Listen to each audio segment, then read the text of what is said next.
Hi, you guys, guess what? I am preparing for lunch. If you want anything decent or delicious, something to eat, you always have to prepare.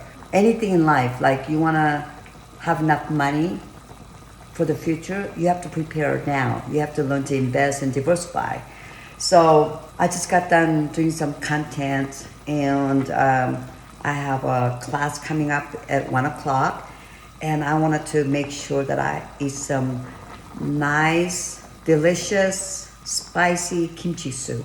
So I took leftover kimchi that I made, which I'm gonna make pancakes sometime with it. This is like when it's fermented, is the best to use in a soup or in a kimchi pancake.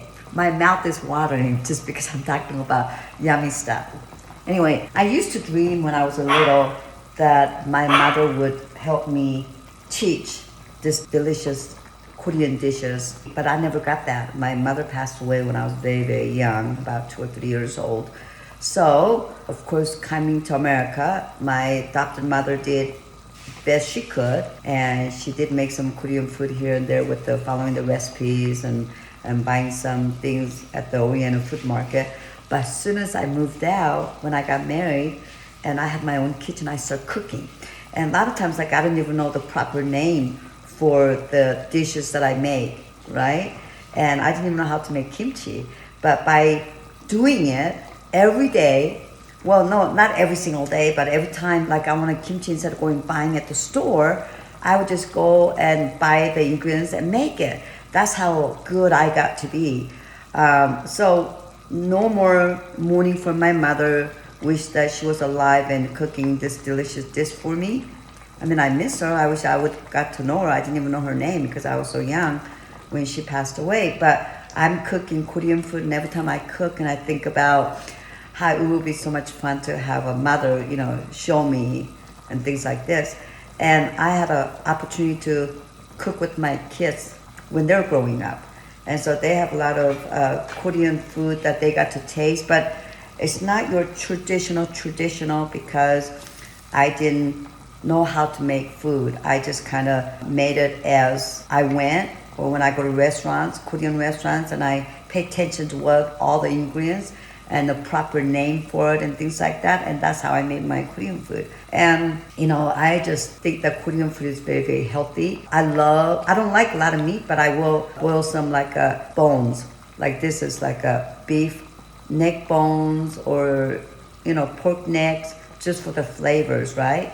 And then you boil them, put some onions in there, and I just put simply leftover kimchi. Has all the spices, in it, like garlic and ginger and onions and things like that, red pepper. And then I also add a few more spices for the soup.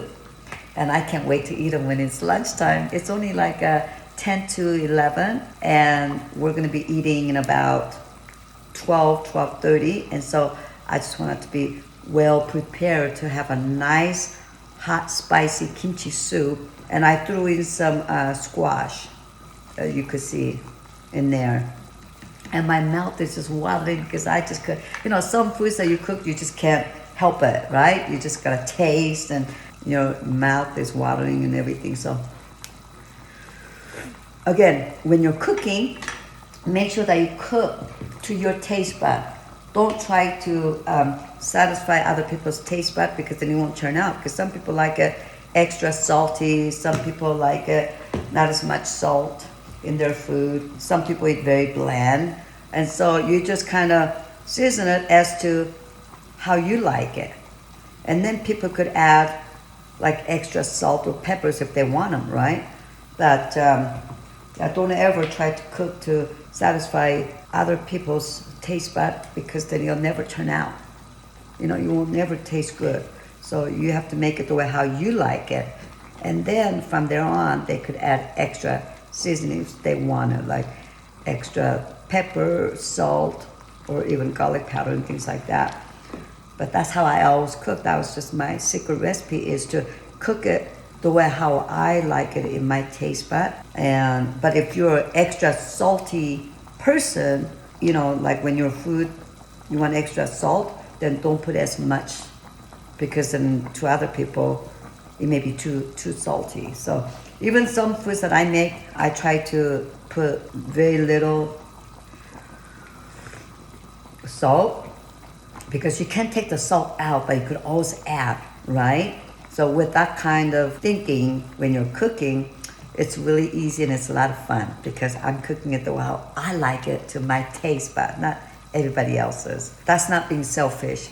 That's just called, you have to have some sort of baseline.